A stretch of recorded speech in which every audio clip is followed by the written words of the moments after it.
Alright, there was a couple of questions requested from the final review, so I'm going to look at a couple of them. Problems 4, 5, 9, and 10. So problem 4 here, we have 1 over 14 times the quantity 3x minus 2 equals x plus 10 all divided by x, and our instructions are to solve. So some of our guidelines were to get rid of the fractions or fraction bust or clear the fractions. So I want to find what the least common denominator is.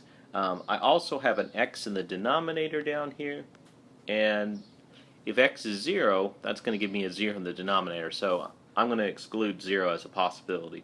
So over on the right, I'm going to make some notes to myself before I get started.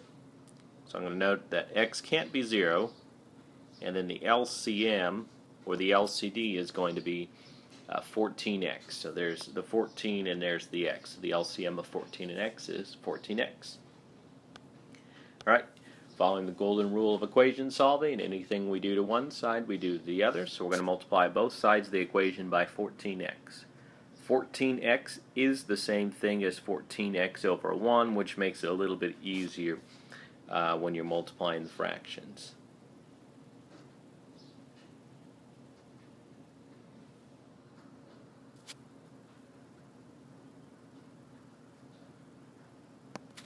And if you want, you can see, okay, well, 14, let's see, 14 here cancels 14 there, x here cancels x there. So we got some sort of cancellation going on there.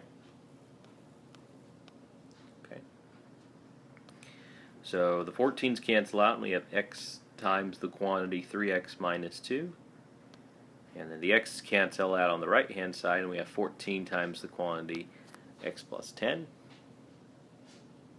We're going to distribute on both sides of the equation. And I see that we have a quadratic here. The squared tells me it's a quadratic, and usually we solve quadratics by setting one side of the equation equal to 0.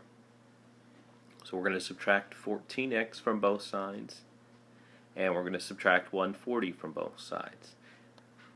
Okay. If I subtract 14x from both sides, minus 2 minus 14 is minus 16, and then just subtract the 140 from both sides. Okay. This one's going to be kind of a yucky factoring problem. They just said to solve, so we could have used the quadratic formula also. If it doesn't say how, you don't have to do it by factoring. You can do it by quadratic formula.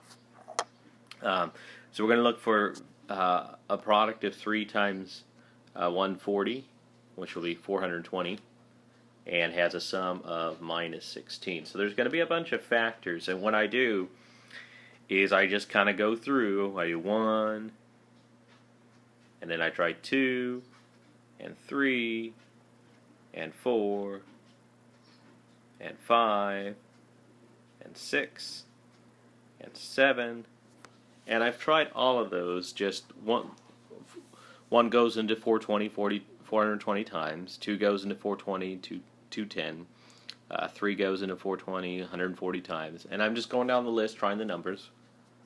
I'm running out of space here, so I'm going to erase a couple of them. I tried 8 and 9, and both of them didn't work.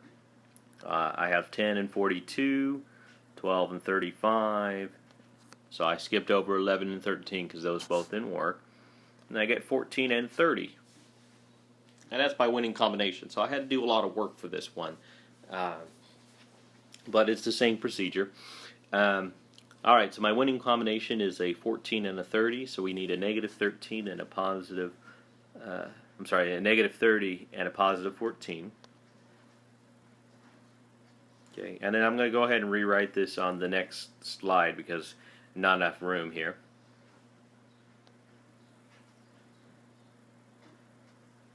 And we have 4 terms, so we're going to factor by grouping.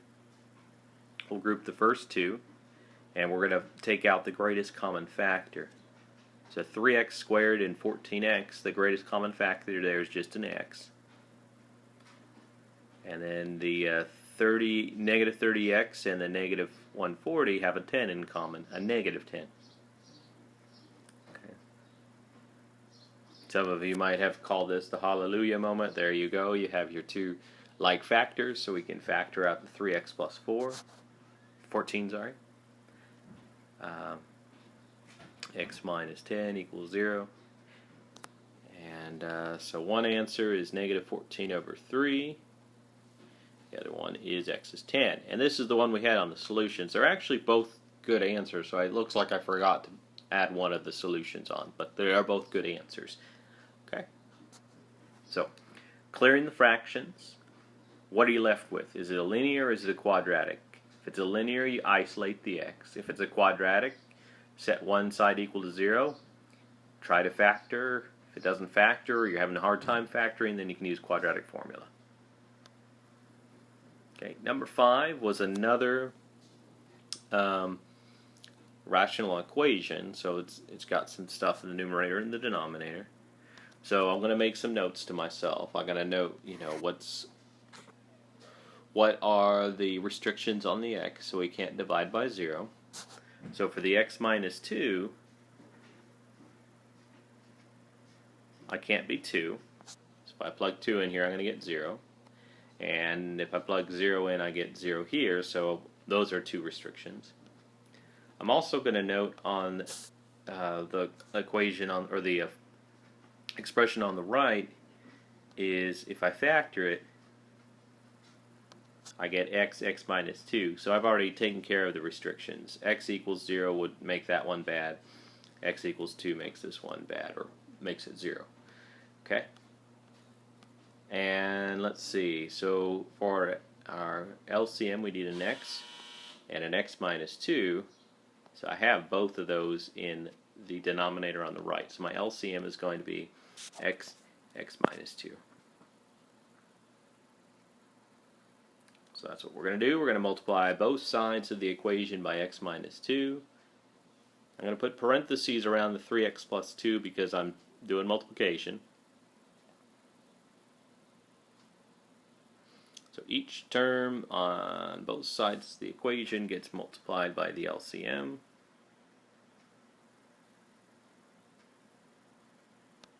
Okay. Over on the right, the x minus 2 factors are going to cancel.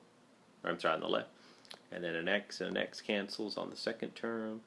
And then everything cancels out except for the minus 2 on the right-hand side. Okay, so we'll have x times the quantity 3x plus 2 plus x minus 2 times 1 equals negative 2. We'll go ahead and distribute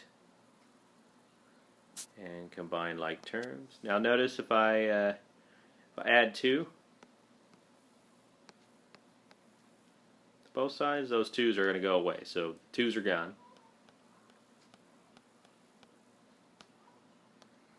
Now I combine my like terms. This is a quadratic, so we try to solve quadratics by factoring. First thing to do is look for a greatest common factor. GCF of 3x squared and 3x is just a 3x, so we factor 3x out. And then we set each factor equal to 0. So x is 0. And I cross that one out because our original restriction was x couldn't be 0. But we do have one good answer. X is negative 1. Alright, moving on to problem 9. It's a square root problem.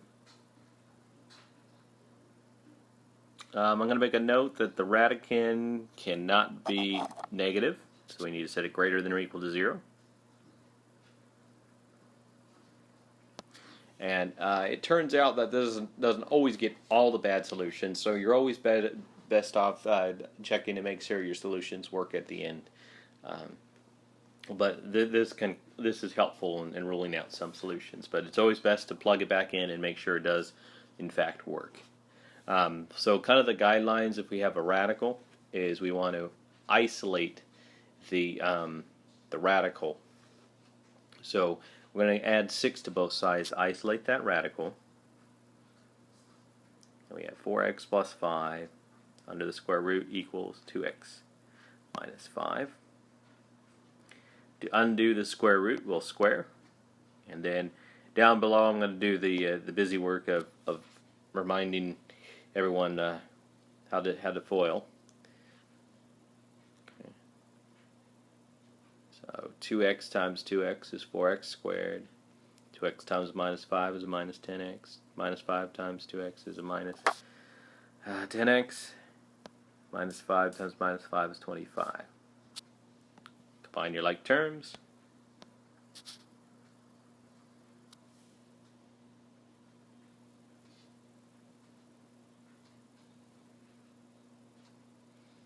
Okay, on the other side, the square root and the square undo each other. This is now a quadratic because of the x squared. To solve quadratic, we need to set it equal to 0 and hope it factors. If it doesn't factor, then we can always use quadratic formula. Okay. Alright, now, we can factor this as is, but I noticed that everyone has a GCF of 4. So what we're going to do is we're going to divide everybody by 4. And it just makes the factoring a little bit easier.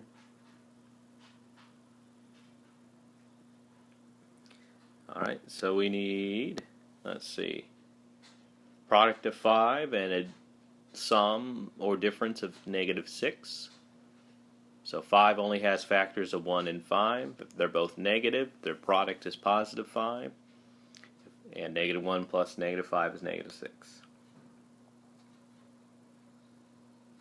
Okay, so x is 5 or x is 1.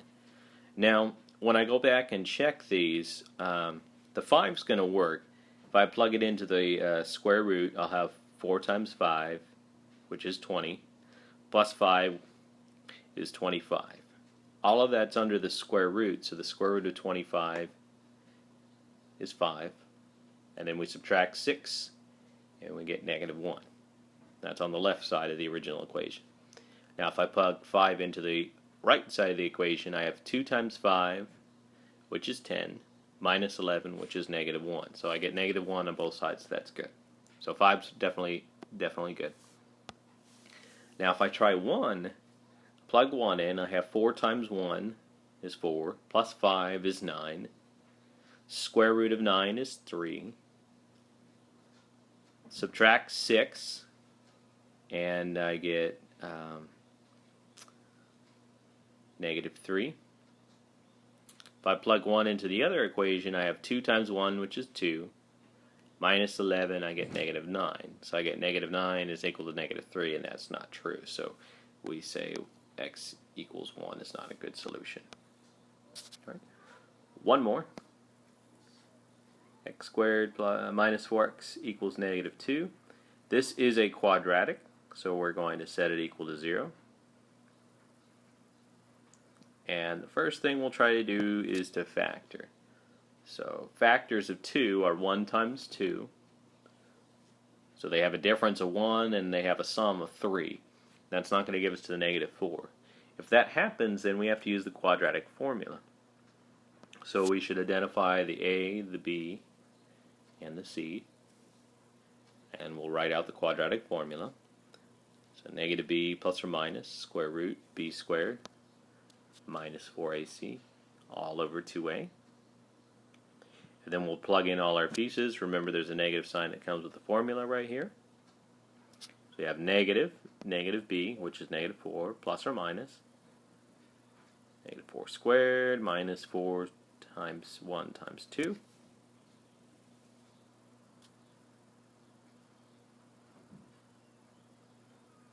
Working it out. Okay. Largest perfect square in 8 is a 4, so we can write 8 as 4 times 2. So 4 plus or minus 4 times 2. The square root of 4 is 2. So we have 2 root 2 for the radical business.